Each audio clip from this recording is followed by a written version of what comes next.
আমার আন্তরিক শুভেচ্ছা ও সালাম। আসসালামু আলাইকুম।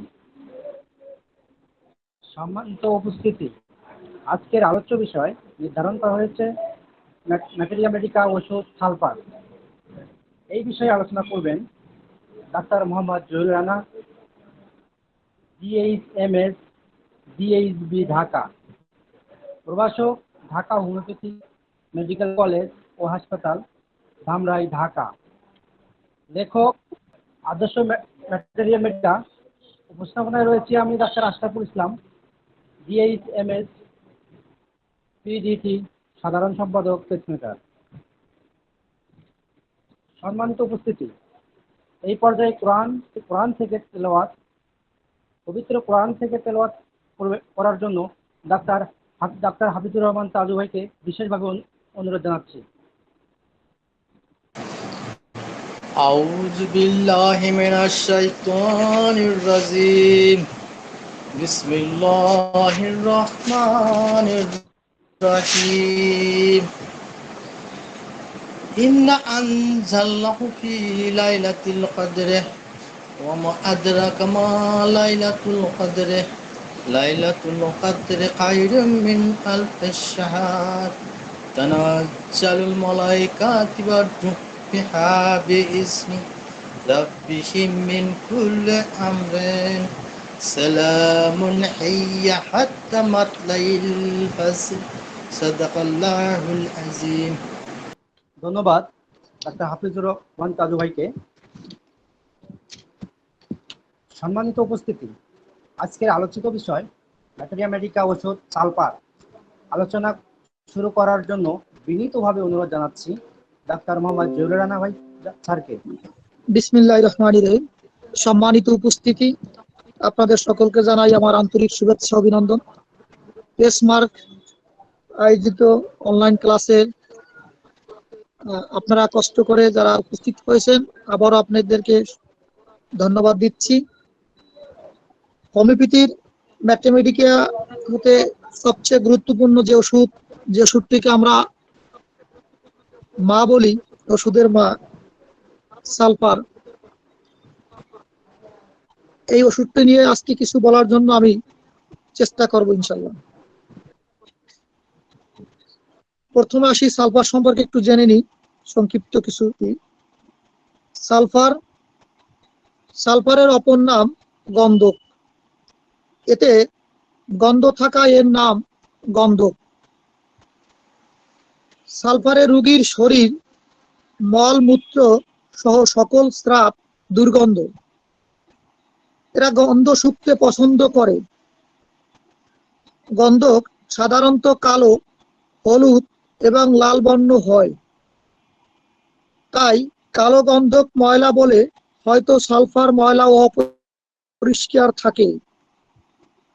গন্ধক হলুদ বা সোনালী বলে, সালফারের শরীর উজ্জ্বল ও সোনালী রঙের চুল হয়ে থাকে। গন্ধক লাল রঙের হয়, হয়তো সালফারে রোগীর ঠোঁট, জিহ্বা, ডগা, সমস্ত ছিদ্রপথ লাল হয়। গন্ধক বেশি তাপে গলে যায়, পানিতে দহন ক্ষমতা হারিয়ে ফেলে। হয়তো সে কারণে সালফার বেশি গরম সহ্য করতে পারে না এবং শীতে গোসল করতে চায় না বা রোগের বৃদ্ধি হয়। ম্যাচের কাঠিতে যেহেতু সালফার থাকে বলে ঘষা দিলে জ্বলে ওঠে, আবার নিমেষে পুড়ে শেষ হয়ে যায়। ঠিক তেমনি সালফারের রোগী মুহূর্তে রাগ হয়ে অল্পই শান্ত হয়ে যায়। কিছু গন্ধক সুন্দর, কিছু গন্ধক কালো বা ময়লা। ঠিক তেমনি সালফারে কিছু রোগী পরিষ্কার ও কিছু রোগী নোংরা থাকে। এইখানে একটি কথা আমাদের মনে রাখা প্রয়োজন, সেটা হলো আমরা সবসময় মনে করি সালফারের রোগী অপরিষ্কার, অপরিচ্ছন্ন। না, কোনো কোনো ক্ষেত্রে অবশ্য আমরা খুব কম সংখ্যক আমরা দেখবো যে পরিষ্কারও আছে। পরিষ্কার হলেই যে সে সালফার হবে না, এই জায়গাটাই কথাটা বলা হয়েছে যে ঠিক তেমনি সালফারে কিছু রোগী পরিষ্কার ও কিছু রোগী নোংরা থাকে।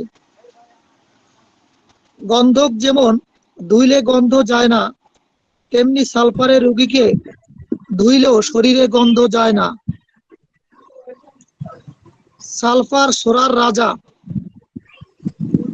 এটি একটি অন্যতম শ্রেষ্ঠ পলিক্রেস্ট ওষুধ। আমরা আমরা সবাই পলিক্রেস্ট শব্দটা শুনি, যে ওষুধটা অনেক ব্যবহার করা হয়, অনেক লক্ষণ যার যে ওষুধটার মধ্যে আছে, যেমন সালফার, লাইকোপোডিয়াম, মার্সল, পালসিটিলা, সিপিয়া, এগুলো সব কি পলিক্রেস্ট ওষুধ। এই ওষুধগুলোর অনেক লক্ষণ, আমরা অনেক লক্ষণের উপর নির্ভর করে ওষুধটাকে আমরা অ্যাপ্লাই করতে পারি। এজন্য আমাদের এই ওষুধটা একটা পলিক্রেস্ট ওষুধ। আর সালফারটা কি সোরার রাজা। এখন আসি ওষুধটার উৎস। আমরা জানি যে প্রতিটা ওষুধের উৎস আমাদের জানা প্রয়োজন। উৎস হলো খনিজ। ওষুধটার সমনাম flower sulphur, sublimate sulphur, sulphur sublimatum. সালফারের কমন নাম ব্রাইমস্টোন। ওষুধের prover doctor Hahnemann, doctor Nenning, doctor Wahle. এখন আসি ওষুধের কাতরতা। অনেক সময় আমাদের কাতরতা ওষুধ নির্বাচনের ক্ষেত্রে খুবই গুরুত্বপূর্ণ। অনেক সময় আমরা দেখি রুগী কি শীত কাতর না গরম কাতর। এই সালফার ওষুধটি দ্বিতীয় গ্রেডের শীত কাতর ও গরম কাতর। এই কথাটি রেফারেন্স ডাক্তার কেন্ট স্যার। অন্য বইতে অন্যভাবে লেখা থাকতে পারে, কিন্তু আমি যে কথাটা বলছি দ্বিতীয় গ্রেডের শীত কাতর ও গরম কাতর, কথাটি বলছেন ডাক্তার কেন্ট স্যার। এখন আসি মায়াজম। ওষুধটা শরিক ফার্স্ট গ্রেডের, psychotic second grade, syphilitic second grade, tubercular first grade. প্রতিটি ওষুধের রোগের আক্রমণ যে পাশ, এটাও একটা গুরুত্বপূর্ণ বিষয়। এখন দেখি সালফারের আক্রমণ পাশ। প্রথম গ্রেডে আমরা পাই বাম পাশে, সালফারটা বাম পাশে আক্রমণ করে। দ্বিতীয় গ্রেডে ডান পাশে। তৃতীয় গ্রেডে পাই এক পাশ, উপরে বামে এবং নিচে ডানে। প্রথমে ডানে পরে বামে। এ কথাটি বলছেন ডাক্তার কেন্ট স্যার। এই পার্শ্বর ব্যাপারটাও কেন্ট স্যার থেকে নেওয়া হয়েছে। ওষুধটা বিশেষ করে আমাদের পুরাতন সালফারটা আমরা পুরাতন রোগী ব্যবহার করি। এবং ইন্টারকারেন্ট একটা ইংরেজি শব্দ, যেটাকে আমরা অন্তর্বর্তীকালীন ওষুধ বলি। মানে মাঝে যে ওষুধটা প্রয়োজন, এখন আমরা বেলোডোনা দিছি, দেওয়ার পরে জ্বর ভালো হয়ে গেছে, আবার জ্বরটা ব্যাক করতেছে। আমাদের কাছে মনে হইলো যে বিশেষ করে সালফারের অনেক লক্ষণ আছে, তখন আমরা সালফার দেওয়ার পরে সালফারটা দিয়ে অনেকটা অগ্রসর হওয়ার পরে, ভালো হওয়ার পরে আবার হয়তোবা আমরা পরবর্তী ওষুধ ক্যালকেরিয়া কার্প, লাইকোপোডিয়াম, অন্য কোনো ওষুধ আসতে পারে।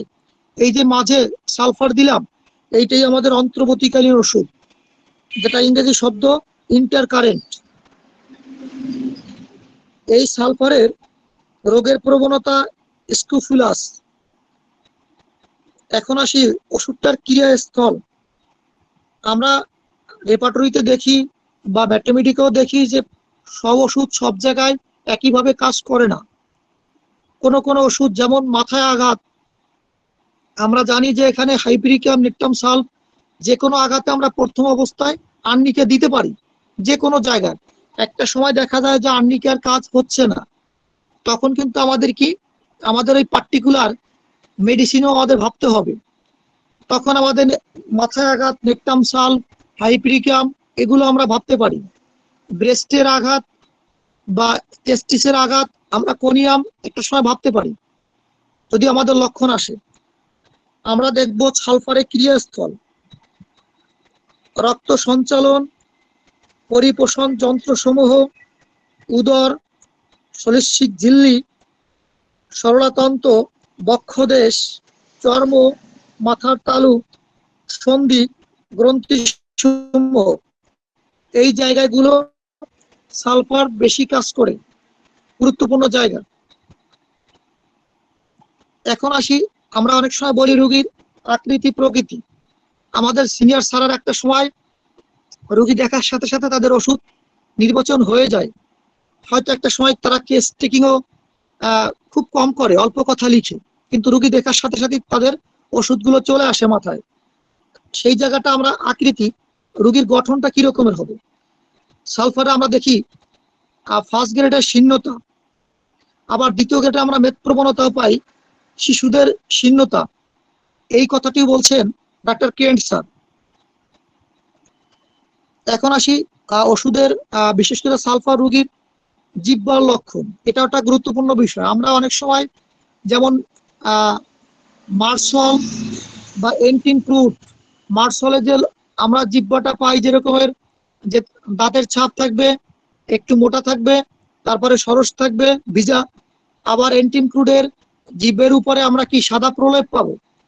ঠিক আমাদের এই সালফারের জিহ্বাটা কিরকম, রোগীর জিহ্বাটা কি রকমের হবে। আমরা ফার্স্ট গ্রেডে পাই সাদা হবে, কিনারাদয়ে লাল, অগ্রভাগ শুষ্কতা। এই কিনারাদয়ে লাল, কিনারাদয়ে যদি আমরা মানে অগ্রভাগ শুষ্কতা, অগ্রভাগ ত্রিকোণ, এটা কিন্তু রাস্টক্সের একটা লক্ষণ, কিন্তু সালফারে কিন্তু অগ্রভাগ শুষ্কতা। এরপরে আবার সেকেন্ড গ্রেডে পাই বাদামি বর্ণ, লাল হলদে ফাটল যুক্ত, কিছুটা ফাটাও আমরা পাবো।